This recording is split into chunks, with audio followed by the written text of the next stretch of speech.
Let's check out the features of this camera. So the first one is talk.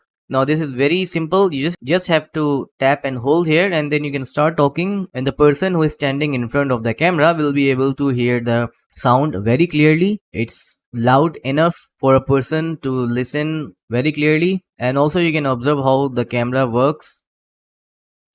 Just now one guy was riding a bicycle in front of the camera, and I got a notification saying that there was a motion. So that's how the camera works, but we'll talk about those features later. Let's see the pan and tilt feature. Now this feature is very useful. Using this feature you can actually patrol left or right or up or down. You can change the live view of the camera. Now if you have set the camera in a particular view and you don't want to disturb that view, you can actually save that view first. So you can see this option which says mark position.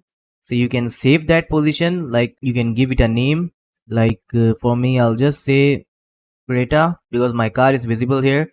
So I'll just name it as Creta and save it. And now I'll just show how we can change the live view of the camera. So we just have to use these arrows, and if you start hitting the arrows you can see how the camera is going to change the live view. When we talk about the vertical position, we can change the feet by 180 degrees. You can see the camera is literally focused at the extreme bottom of the camera. Let's go upside. I'll press the up button.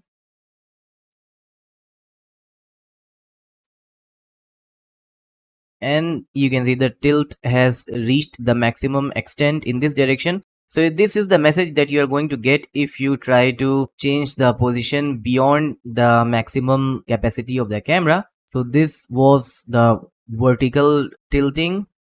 Now let's talk about the right and left. When we talk about the left right, it can rotate to 360 degrees. So you can see I'm going to focus on behind the camera, that is the wall right behind the camera. You can see,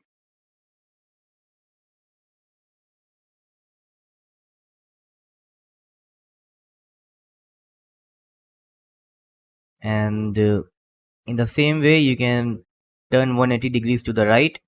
So in total that is 360 degrees. And then if you have saved a particular position and you just want to get into that position, then you can just tap here on marks. Then coming under this subheading, you can just tap on the position that you have saved. So as soon as you touch the position, the camera is going to get into that position very quickly, like this. And also you can observe the features of the camera. Whenever there is anyone in the live feed, you're going to get messages like there was a motion detected or there was a person detected, something like that. And the live feed does not remain active throughout the time you keep the app open. You have to refresh the feed. Then we have voice call. Now this is also somewhat like the talk feature, but here in this voice call you can just connect with your camera using your app, and then you can literally talk with the person who is standing outside, like a two-way conversation. So you can talk from here, and you can turn off the speaker if you want to talk using the earphone, and if you want to turn off the mic you can do that from here as well. And then we have privacy mode. Now this privacy mode is also very helpful.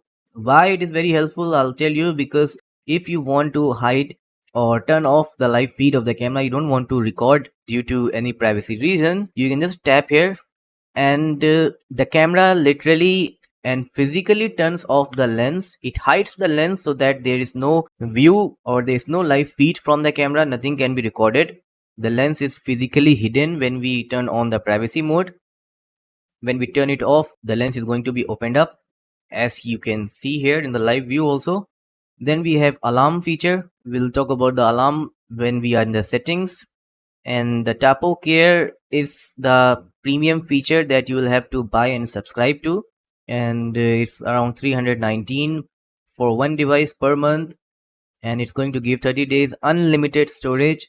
So no matter how much storage you are going to need, how much you are going to save, you are going to get that.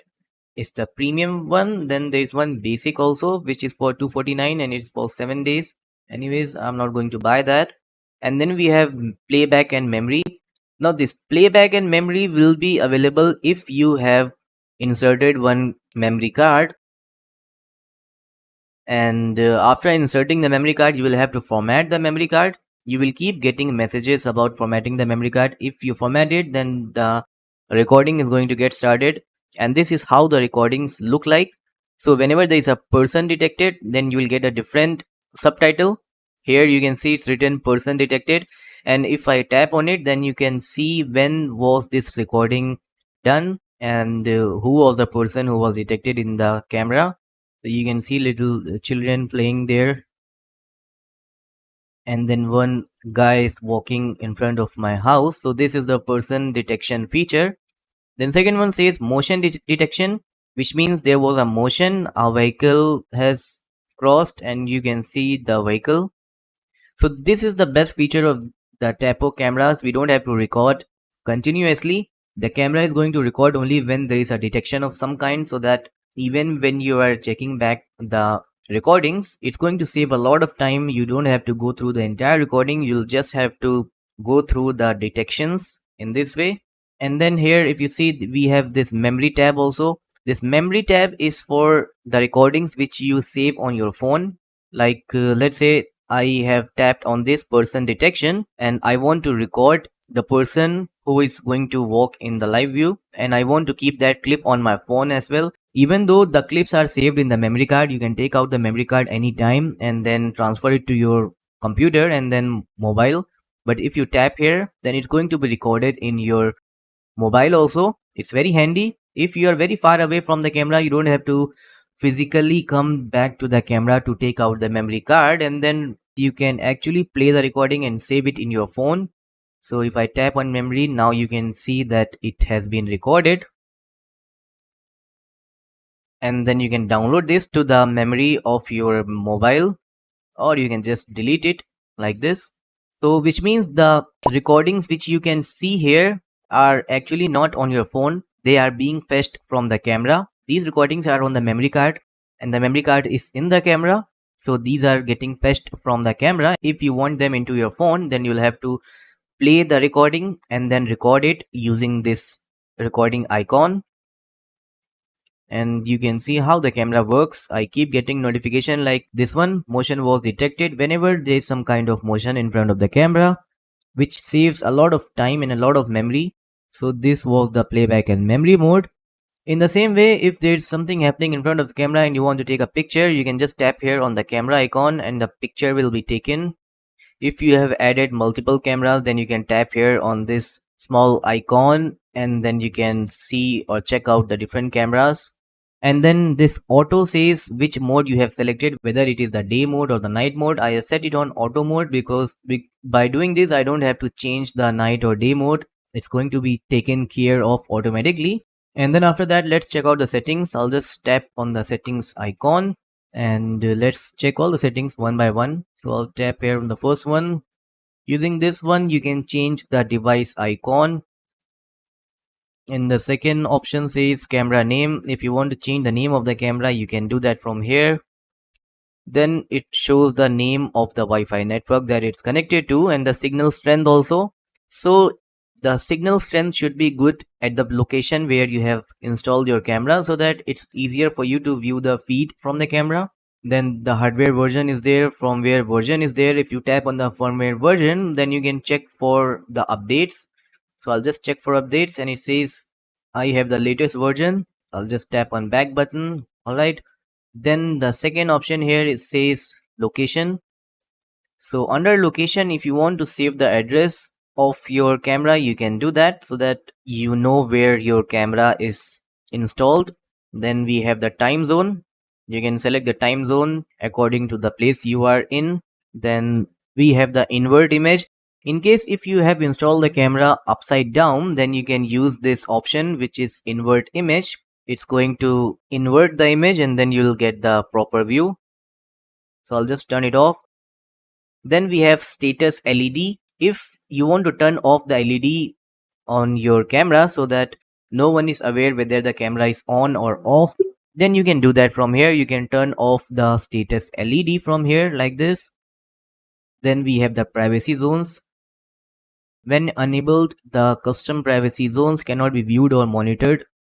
So if there is a zone in the live feed which you don't want to capture, then you can create a privacy zone. You just have to open it up and then tap here on add zone, and then you can add a privacy zone which you don't want to capture, like this. So whatever happens in this privacy zone will not be detected by the camera, and you will not get notifications like the ones I am getting right now for that privacy zone. So if you want to save that, you can do that. Otherwise, you can turn off the privacy zone. That is totally up to you. Then we have the detection and alerts. This is very important. Let's see the motion detection. Now the sensitivity of the motion has to be set in a way that you don't get a lot of notification unnecessary. Like there are cases when leaves are going to fall down from the tree. If the sensitivity is very high, then you are going to get notification even in those cases. So you have to keep that in mind while setting the motion sensitivity. Then we have to set the activity zone, which means you have to set the zone which will be considered for recording when there is an activity. So you can just tap here on activity zone, and as you can see, I have set the activity zone as the entire view because I won't record anything that happens in front of my camera. So the entire camera view has been set as the activity zone for me, but for you, you can add separate zones and you can make the zones in a way which fulfills your requirement, like this one. And these zones can overlap each other, so you don't have to worry about overlapping zones. Then we have AI detection. Under AI detection, we have person detection. So if this feature is on, then you will get notification whenever there is a person is detected in front of the camera. So the notifications will be different. I'll show you what I mean. So these are the notifications from the camera. You can see that I have notifications like motion was detected, so I can be sure that there was a vehicle movement. That's why the motion was detected. But when there is a notification saying person was detected, that means a person was in front of the camera or a person was in the camera view. So these kind of notifications I do check out, especially when there is a person detected. And then after that we have camera tampering, which means if someone tries to touch your camera or gets too near to the camera, then you're going to get different notification which says someone is trying to tamper your camera, and it's going to be recorded as well. So you can tick mark this one also, and then sensitivity you can set as you like. Then we have activity notifications. Now if you want to keep getting notifications like I am getting, you can see how many notifications I keep getting from the camera. If you want to keep getting notifications like that, then you'll have to let this activity notifications be on. And then second one we have is rich notifications. When this one is enabled, the camera will send you notification along with the snapshot. Whenever they send detection of any kind, whether it's a motion detection or a person detection, you are going to get notification along with a snapshot if you tick mark this rich notifications. And then you can decide the time of getting the notifications. Like you don't want to get any notification during the day, you just want the detections to be recorded, then you can set a time like this one during the night. So during the night if there is any detection, you are going to get notification, but during the day you will not get any notification, even though all such detections are going to be saved for your future reference, but you will not get notifications on the phone. But during the night when there is any kind of detection, you are going to get notifications also, and the recordings will be saved on your memory card as well. So this was about the notifications settings. Then we have camera alarm. Now we can set the device to trigger a sound alarm when it detects activity. Let me turn this on. Let's say during the night if a person is detected, you want your camera to sound a kind of a alarm to warn off the person or an unwanted person, then you can set up the alarm like this. You can use sound as well as light for the alarm, and then the sound type also you can choose from here. You can play the sound, and also you can use custom sound and then add your own sound by recording it, and you can start recording your own sound for up to 15 seconds. So a custom sound that you record will be of 15 seconds only. Then you can set the duration of the alarm. So duration can be 5 seconds, 10 seconds, 30 seconds, or you can make it any other selection of your choice, or you can just let it be on default.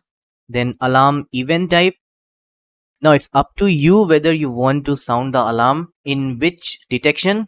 Like I don't want to sound the alarm if there's a motion detection or a person detection. I want to sound the alarm if someone tries to get too close to the camera, which means if someone tries to tamper with the camera, I want to sound the alarm in that condition. So I'll just set it on camera tampering, and then I want this to happen during the night only, so I can set up in this way. Then we have motion tracking. Now when motion tracking is set to on and there is a motion in the camera view, the camera is going to continuously track that activity until it has stopped. Which means if there's a person walking in front of the camera and you have set up the motion tracking, the camera is going to continuously track that person until it has stopped or it has gone outside the view of the camera. You have turned this on like this, motion tracking. After that, let's check in the camera how it does motion tracking. So I'll just wait for a person to walk in front of the camera, and you can see how camera has started tracking that person until it went out of the view of the camera. So this is motion tracking. And also you can observe one thing from here, that after the motion tracking is over, the view of the camera is not getting back to its original view. So in that case, you will have to open the marks and then select the position that you want it to be on. So I'll just turn off the motion tracking for now, but you can keep it on. Alright. Now after the detection and alerts, we have micro SD card. It's going to show the health of your micro SD card, whether it's in a good condition or not. Then it's going to show how much is the space is on your camera and whether the loop recording is on or not. When the loop recording is on, the new recordings are going to overwrite the previous or the old recordings when storage is not enough, and the old recordings are going to be overwritten. In a way, the oldest recordings will be overwritten first. So that is how the loop recording is going to work. And then we have recording schedule. Now depending on your requirement, you don't have to record everything. If you want to record whenever there is a detection in the camera, then you can set it the way I have set it. But if you want continuous recording, then you can set it like this. And let's say you want the continuous recording to be at night. So let's say from 12 a.m. to 8 a.m. you want the continuous recording, and after that you want the detection recording. That is, during the day you want the detection recording, but during the night you want continuous recording in this way. So that is totally up to you in which way you want to record, and you can customize it down to every single hour. Or let's say on Sundays you want it to record continuously for the entire day. So this is entirely up to you and your requirement. For me, I have set everything on detection recording only. I don't want to waste the memory recording nothing, so I'm just going to keep it this way, but you can change it according to your need. Then after that we have video quality. The Tapo C500 camera offers full HD recording, that is 1080p. Or if you want to save space and you want to record more videos on your memory card, then you can go for this one. That is the second one, 720p HD video. Then the third one is 360p, which offers the smallest data rate, so it will be very easy to stream also, and it's going to take very less space on the memory card. But I'll not suggest to go for this 360p because the quality of the video will be too less to understand what's happening in the camera. I'll not suggest you to go with that. Then we have advanced settings. You can open this up. Then first one is privacy mode. Privacy mode I have showed you already. If you turn this on, then a physical barrier is going to be placed on your camera, some sort of barrier, so that your lens cannot capture anything. Your lens will be covered physically. Then we have Powerline frequency. In India we have 60 Hz, but you can just leave it on auto. Then we have device account. Just tap here on understand and agree to use. Now this is for creating an account for camera login via third-party portals, so that you can watch the live view or the live feed of the camera from a third-party NVR or NAS device. You can do that by login here. And also you can see what's written on the downside. Note, Tapo Care works best with one of the NVR or micro SD card recording, not both, which means you can either use micro SD card recording or you can connect the camera with the NVR. You cannot do both of them. At this point, the NVR recording will be disabled. To restart recording on the NVR, remove the micro SD card from the camera. So if you are recording on the micro SD, then you cannot record on the NVR if you have connected an NVR.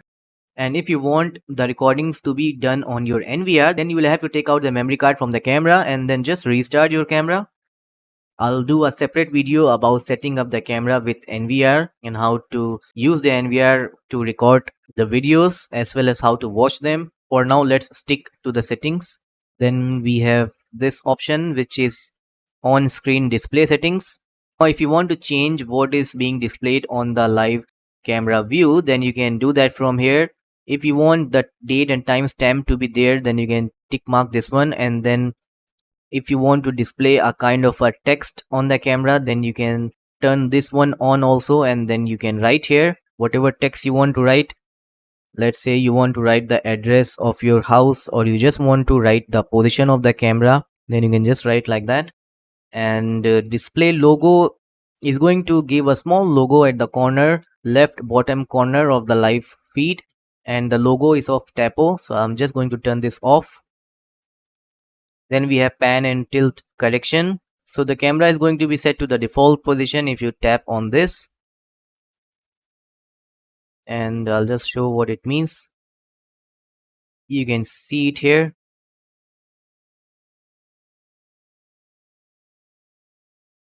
After that, you will have to change the position of the lens.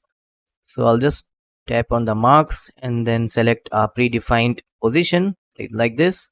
In this way, you can save many more positions according to your need and then scroll through them easily.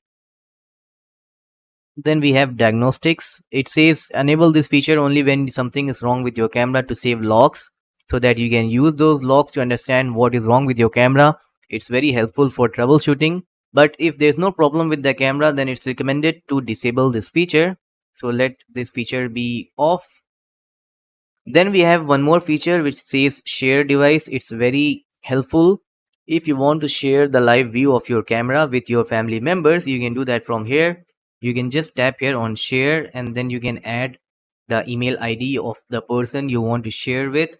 The person will get a link on setting up the view for them, but they will have limited functionality. They will not be able to change or modify the settings of the camera, but they will be able to see the live view of the camera, and they will get notifications whenever there is any kind of detection. I'll show you how this sharing of device work also. So let me just add here one email ID of mine. So it says this email has not been registered, so I'll have to register this email on a Tapo application. Before doing that, alright guys, so I have my another phone with me. I have opened up the Tapo app, and here you can see we have this option that says sign up. Just going to tap on that, and then we have to enter the email ID that you want to sign up with Tapo. So I'll just quickly do that. Alright, and then we'll have to select a password. So I'll just quickly select a password. I will just untick this one, subscribe to the TP-Link newsletter, and tick mark this one, I accept the terms of use, and then tap on sign up.